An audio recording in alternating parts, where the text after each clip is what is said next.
This is Internet Marketing.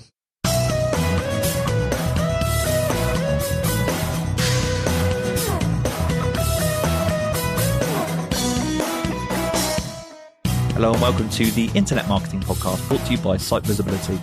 I'm your host, Scott.colenutt, and with me today is JJ Reynolds, Head of Marketing and Analytics at Media Authentic.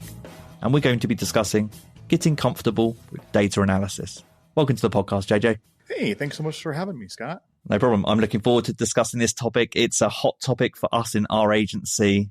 So I'm really looking forward to learning a little bit more about how you adapted your career, how you learned the data analysis skills that you have, and how you apply them today. Getting us started, I'd love to know a little bit more about your journey to where you are today. So I know you have a background as a videographer. Talk me through that journey from being a videographer to your position now as a head of marketing and analytics.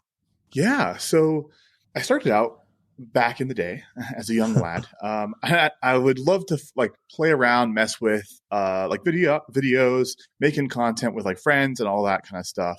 And then figured out I could make money from it, making promotional videos for mostly wineries. So I was actually shooting lots of videos, most kind of weekends while in university, and making some pretty good money, actually in university, shooting videos for wineries.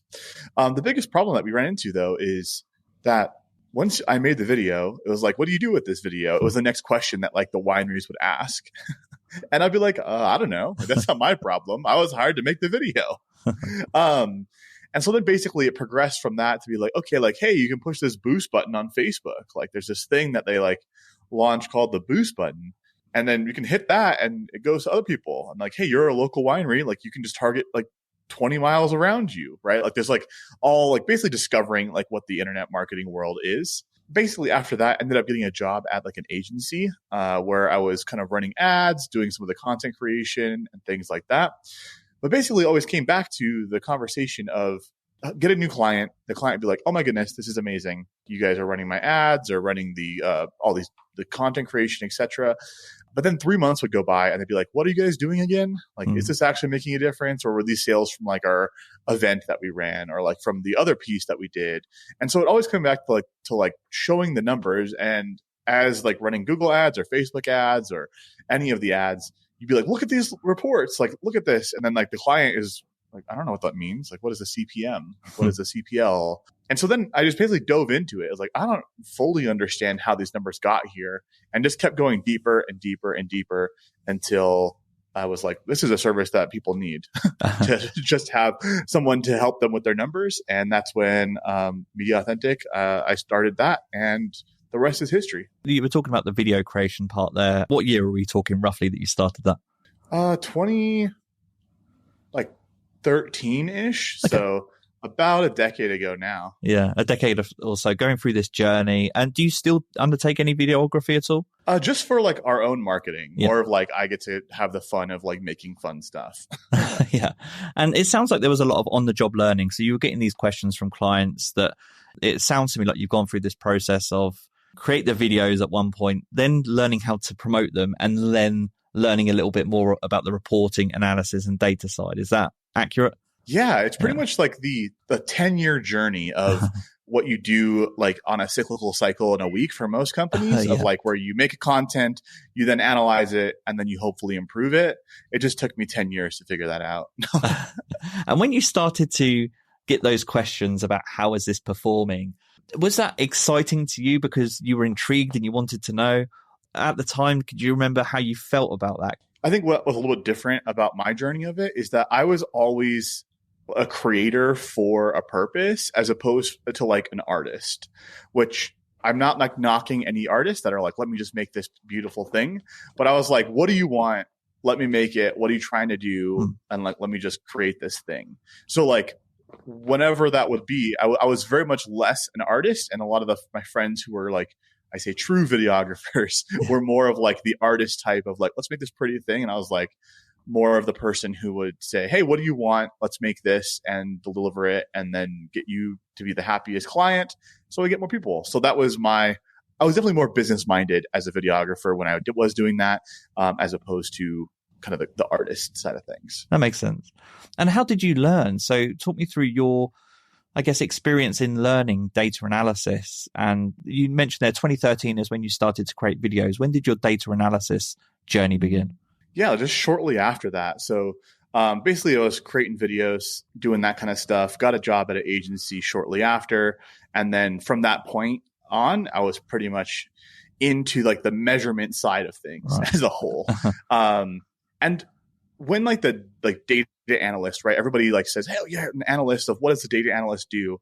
And like for me, like we as like a company are like, we don't care about the analyst, like analyzing the data. And I say that very loosely of like, what? They don't care about it. Yeah. Is that most of the time, like analyzing something doesn't give you like an action to take. It mostly just gives you like, hey, this is up by 3%. And you're like, well, was it supposed to be up by 3%? Or was it supposed to be like 20%? Our profit margin's 8%. And you're like, was it supposed to be 30? Like, so oftentimes like analysts like get like a bad rep for just being like, hey, like this is the thing. All right, off to the races. See you later.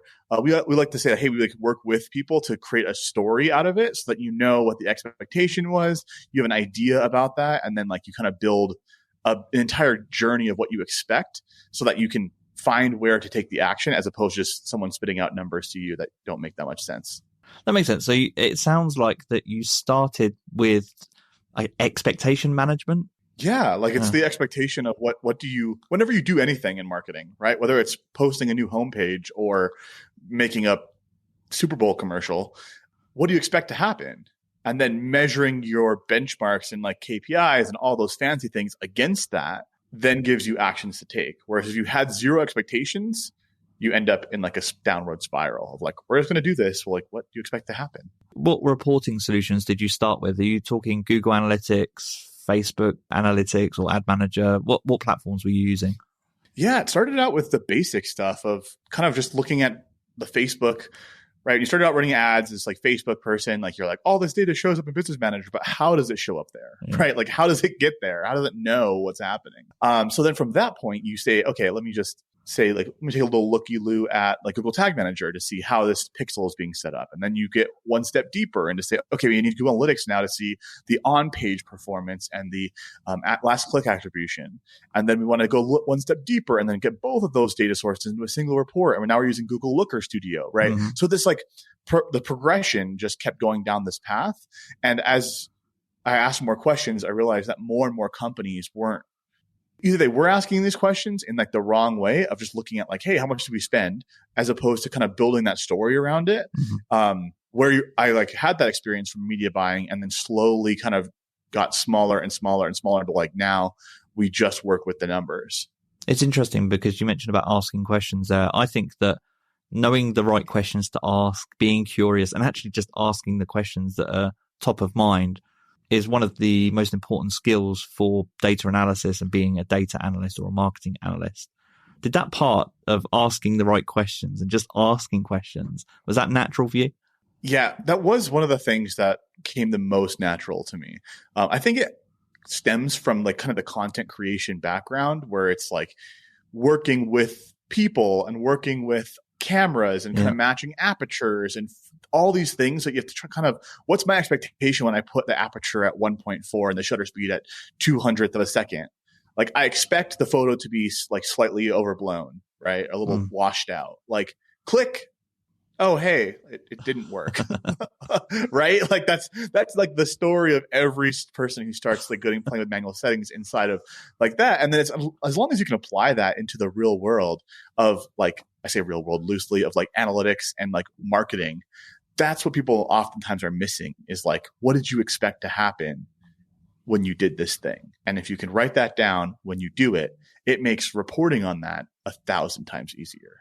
So what were the hardest parts for you to learn when it comes to data analysis? Because there are different skills involved in comparison to videography and marketing. It sounds like you had a really good foundation in your ability to ask questions, your curiosity. But was there anything else that you remember specifically having to learn, whether it was a platform or a skill or a framework? I think the hardest thing to like wrap your head around, and for me it was as well, is like knowing the why those numbers exist. Mm-hmm. Like, for example, if you're looking at Google Analytics, and it says, oh, you had 10,000 sessions this week. Well, what is a session? Like, what is it? How is that defined? How do you know you're not overcounting or undercounting those sessions? Did you do like multiple domains, right? So kind of understand the reason why those numbers exist, how they get there. Like if you have all those pieces, how do they get there? How does it work? And what do you expect? Like that was the hardest part because there's a lot of overlap of technical and strategy at the same time. Yeah. Yeah. So it's learning the data collection techniques. Is that fair? Yeah, I think that's one of the harder parts is understanding the why behind it because it's so easy to smash buttons all day long until you have something that looks like it should be correct, but it might not be correct. And 10 years on, so, I look at data analyst and marketing analyst roles now, and I see requirements for programming languages like R and Python. And I've worked with many marketers who don't have those skills, who are actually really good marketing or data analysts. Have you come across this? Do you think that you need to have those skills to be a marketing analyst in today's environment? No, I don't think you need, like it's becoming more and more technical. Yeah. It used to be where you could just like drag and drop, click buttons, and bam, you get your answer. It's getting more and more convoluted where now you kind of have to know some level of like SQL, like at a base. Then you might want to know a little bit of how to like understand the basics of what's happening with Python. You definitely have to know some level of like JavaScript on the data collection side. And then it really is helpful to know HTML so that you can debug something on a page and know if it's the right element that you're looking at. Like, so those are kind of the main pieces. But at the end of the day, I think the best marketing measurement analyst type of person is the person who can like understand the business and ask the best possible questions. Because honestly, like most of the time, they'll like all that like coding stuff, all the pieces like that don't really make the biggest impact if you don't have really good questions. Have you had to train any of your team on that aspect of asking questions? Because it sounds so natural to you. I'm thinking about the people out there that maybe it's not as natural to. And I'm thinking that perhaps you've worked with people in your team where that aspect of just overcoming that, maybe anxiety of putting yourself out there and asking questions, that curiosity, which I think is fundamental. It sounds like you agree it's fundamental to be a good data analyst. Any advice that you've got for those people about like how to ask the right questions? Oh, yeah. So this is my favorite because we work with clients on this, because we work with like marketing directors, marketing VPs of like really big companies. And they'll ask a question that like might be a standard question that they think they need to answer for. Mm-hmm. But my favorite thing is an acronym that I've coined, and I call it WIGDI. And like, what are you going to do about it? So if I tell you the answer to this question that you have, what are you going to do about it? And that's my favorite thing, is like saying like, what are you going to do about it if I tell you this? So for example, just for everybody who's listening with me in your earballs, is say you, for example, did like an analysis and your CEO or director was like, let's do an analysis by zip code, shipping, and the rain, and see if it rains, like, does that affect our sales? Right. And you find out that when it rains more than 4 inches in a 72-hour period, you just go off the rail. Like your shop is just crushing it. Okay. So what are you going to do about that? Make it rain more? Right? Like if you could make it rain, it's a much better business, I think, than probably whatever widget you're selling. Yeah. And so that's like the thing. Like you could spend hours using like APIs to get all the data from the Weather Channel and figuring out like which zip codes it rained in. Did it rain enough? Now to cross that with this number of sales we had. And then we're promoting anything there to like get those outliers out of the way. But like at the end of the day, what are you going to do if I tell you that you got 3 times more sales when it rained? Yeah, I think that's such an important aspect of data analysis. It's, in my mind, I'm kind of framing it or summarizing it as the ability to know when a question is actually going to give you an answer that you're going to apply in some way. I think that's one of the downsides actually to be an analyst, and maybe one of the most difficult things is that you can be so curious about so many things, but actually in reality, what are you going to apply from your learnings? And if you're not going to apply anything, if you're not, as you said, if you're not going to do anything about it, that discipline of knowing when to step back and actually say, I'm not going to go down this rabbit hole because there's no need to do it, is probably one of the best skills that you can learn, particularly early in your career, I think. Yeah, and I think just to summarize that for like an action point for anyone listening is there are only two types of real questions. There's what questions and how questions. The what questions are like, what happened? Like, how many sales did we have? What occurred? How many people saw the page? How many page views? Like, that's what happened, right?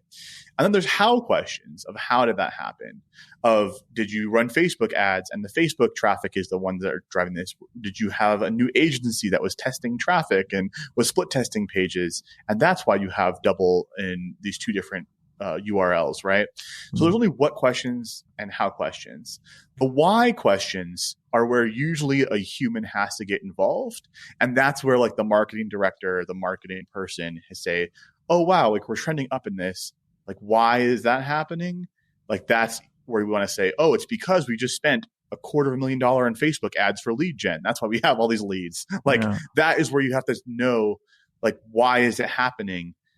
Or why are we doing this is where you have to kind of have that human level because you can't just feed numbers for numbers' sake. You have to have those what questions, the how questions, and then the why is where people start to get involved.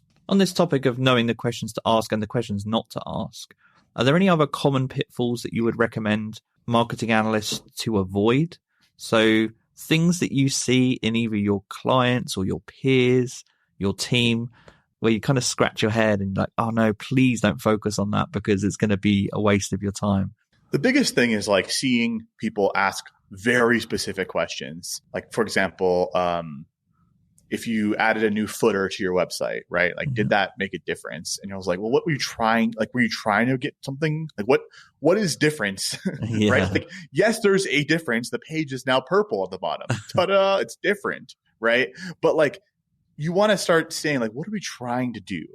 And if you don't know what you're trying to do, it's so hard to work with any marketing person. And that's what we often, like the companies that we work with, if their marketing team knows what they're trying to do, like we can rock their world because we can kind of be one step ahead of them of like what question they're going to ask. And it is amazing. And I think that's where you can really get into a sync. If you have a team that you know what they're trying to do, and as an analyst or as a marketing support or however if you're a person who does this to work with numbers, if you can kind of pace them and say, okay, we're trying to do this. Here's what happened last week. Here's what we expect to happen next week. And you can just get into a really good jive with a marketing team who knows what they're trying to do and to help them improve at every step. So that's like a kind of problem and also solution in one little soundbite there for you. Yeah, it reminds me of in conversion rate optimization, how I've seen this in different conversion rate optimization management systems and websites, particularly I think Growth Hackers comes to mind, like making sure that you have a hypothesis tied to each of your conversion rate optimization experiments. And essentially the principle of what you're saying is exactly the same. It's if you're going to make a change to your website, have a hypothesis in mind. What do you expect this change to make? And is it one of those things that's actually worth analyzing or not? For example, there are going to be things that you fundamentally change, maybe because they're just bugs, things that don't work correctly on your website. So you might not actually assess the impact of some changes. It really comes down to what we talked about at the beginning. What is your expectation of this change? What is your hypothesis? If you have one, great. Maybe you can measure against it. But if you don't, and you're asking that question afterwards, it's probably a sign that it's not something that's useful to measure. Yeah, that's exactly it. And what we want to do is we always want to try to capture as much information that you know where to go find the answer to the questions. And like that's kind of where a good team comes into play, is that they've started on the data collection piece before the question was asked. So that when the question is asked, you're not having to restructure the entire world. Like you already have all the information. You have to kind of configure your question and reporting system to get that answer to get back to work. You mentioned the word human at some point, and it just struck me that I've had conversations in our team about utilizing AI assistance or technology in different reporting solutions to raise marketing insights. Do you use any kind of AI-driven insights in the tools that you're using, or do you avoid them altogether? Yeah, it's one of those, I think now more than ever, it's one of those questions that we have to just keep asking ourselves is how can we utilize this new, like I say new, relatively new technology of AI or machine learning or whatever those pieces are.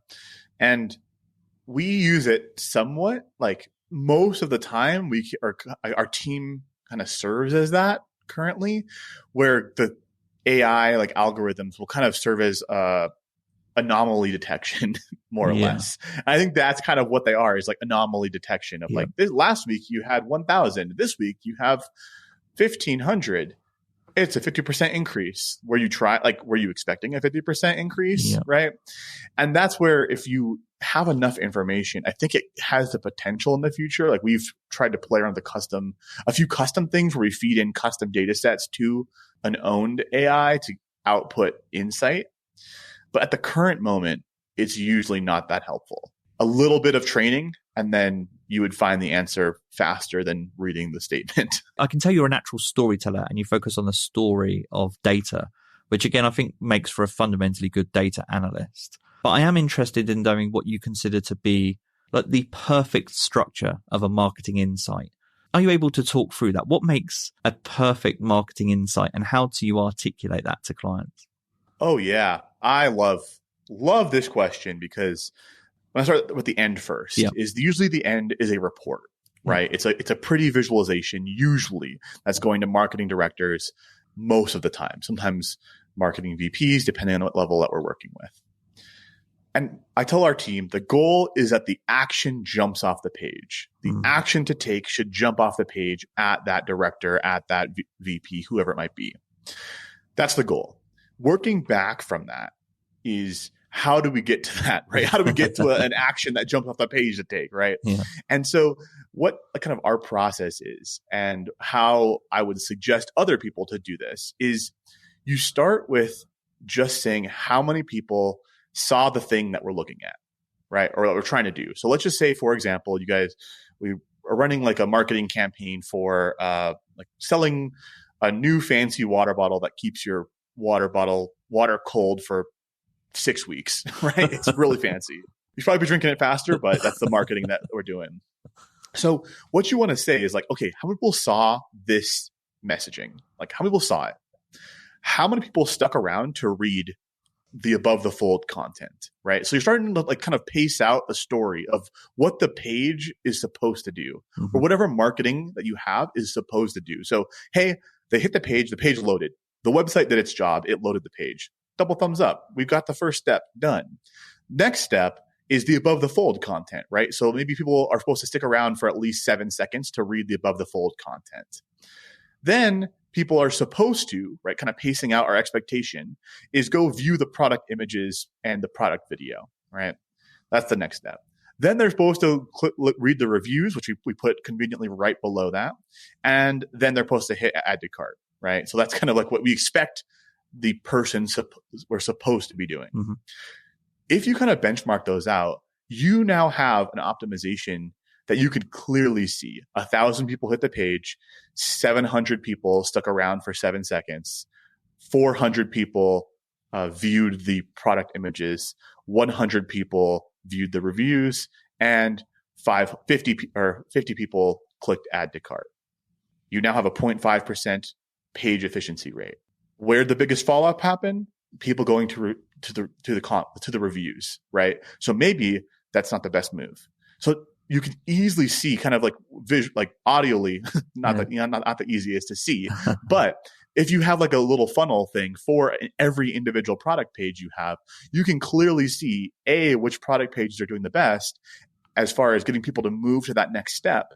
And then B, where you need to improve things. Like, wow, our reviews really suck at getting people to move to add to cart. Maybe we should not put the reviews there and put like a quote from a celebrity and a testimonial from somebody really, really famous. And so that kind of process of looking at your data collection, of saying, what is the purpose of this page, or the purpose of any marketing content that we have? More than just like get sales, but like, what's the purpose of the next step? The page loaded. Now what? They read the above the fold. How do we know if they did that? They then engage with the product videos or whatever it might be. So I used like an e-commerce kind of example there, but that works for anything. We've worked with sales teams who have call setting expectation, where you book a call, then you have a call with a rep. They send you a custom order. The custom order, like, you can kind of benchmark out every single one of those steps. And if you have that expectation of, I expect 70% of people to continue, 30%, 20%, 10%, 1%, now you have a much more granular way of improving things. And I'm thinking about bringing this to life. The story aspect of what you've just said makes sense to me. And now I'm interested in like the execution. So do you have any favorite tools or software that you would recommend to listeners? Or is this something that you build in-house, your reporting solutions? What helps you bring this to life? Yeah, so we use mostly like 80% is kind of the Google suite of tools. Yeah. So this is looking at Google Analytics, Google Tag Manager, Google BigQuery, Google Looker Studio. Those kind of four will get you, I'd say, most companies under $100 million that will rock your world. You're good to go. Yeah. Like, no need to invest in some fancy AI tool yet, right? Once it comes out, and if someone's listening and has a fancy AI tool that wants to like send me a demo, let me know, because I'm happy to change my tune. But right now, that free suite of tools and investing in the people of them as opposed to an expensive tool seems to be the best method that we would recommend. Yeah. I asked you a question about pitfalls, and actually it sounds like that's one of them, is seeking a tool that will automate or give you marketing insights, as opposed to putting in this work to ask the right questions and utilize the free tools that are available. Do you think that's fair? Yeah, exactly. Like invest in the questions and the people and the thought process, because the AI tools that I've seen, like we've tried to build our own. We have our own Slack channel that we like kind of integrated into Chat GPT, so we can like ask it questions directly from Slack, and all these types of things. But like again, invest in the people or the strategy of it is going to get you way better results than having a $5,000, $10,000 a month SaaS product. In closing, JJ, I'm really interested in this storytelling aspect. It's coming through so much in this episode, and I'm thinking about how you learn, and I appreciate some of this is natural for some people, this storytelling aspect, but the way you broke it down just a moment ago, really good logic techniques and reflection techniques, encouraging people to take a step back, think through their expectations step by step, and then document them in some kind of story format. It sounds like that is pretty natural to you. But do you have any favorite storytellers in marketing and business, people that you look to that, maybe what you're talking about today on this episode, maybe their content resonates with you because it's very similar? Yeah, I think for me, I really enjoy people that are kind of non-conventional in the sense of like their storytelling abilities. One of my favorite books to read from a storytelling perspective, which is very like, I guess, counterintuitive, is the book Never Split the Difference by, oh my goodness, I'm blanking on his name. Chris Voss. But the book, yes, Chris Voss. The storytelling in that, even though it's not a storytelling book, right? If you read the book with the lens of storytelling, phenomenal. I love it because every single kind of case study he breaks down is a story of either miscommunication or incorrect communication. And so that is literally what we're doing on these on the reporting side. Is if you have incorrect communication, like you are up a creek without a paddle, like it doesn't work. You can have the most useful reporting. And we've seen this happen where like you have a lot of different reporting on people. And if they don't understand where you're coming from, you're now like on their hit list. Yeah. And so I really like, I know that's not probably what you're expecting, but by Chris Voss, the Never Split the Difference book, because that is pretty much what happens every day in the workplace with clients, with companies, is just the breakdown of communication on the numbers, on what the numbers mean, how the numbers got there. And if you can mitigate that, like you are going to be such a better reporter, analyst, measurement, marketing, all that jazz in one. Yeah, I think that's a great recommendation. And you're right. It doesn't come up in context of data analysis very often, that book, or, you might not expect it in an episode like this. It's come up in the podcast before, maybe when discussing sales, I think, because, there is a lot of content in the book that's oriented around helping people negotiate. But you're right, is that fundamentally at the heart of that book and what I've taken from that book are communication skills. And so I think there is a direct connection between what you're saying about that resource, learning from that resource, and then your ability to communicate insights, like finding the medium through which best to communicate with your client or your peers about marketing insights. So I definitely see the parallels there. JJ, it's been a pleasure talking to you on the episode today. If people want to extend the conversation, learn more about you and Media Authentic, where can they find you? Yeah, if you are a company doing, I don't know, between 10 and $100 million in sales. Mediaauthentic.com, MEDIAUTHENTIC. If you want to watch that back on 0.5 speed, that's okay. .com, and you can book a call there. If you're an agency or consultant and you're like, hey, this stuff sounds really interesting, I'd love to kind of add this to our knowledge base, we have an entire program called Better Than Data at betterthandata.com, where we kind of teach this stuff to agencies and consultants so that you can go out and improve your services by using actual actionable data. And that's there you go. Better Than Data, Media Authentic. Find me there, or Google JJ Reynolds just about anywhere. Wonderful. Well, listeners, you know the drill. Everything we've discussed today will be in the show notes. For now, this has been the Internet Marketing Podcast. Take care. Thanks, JJ.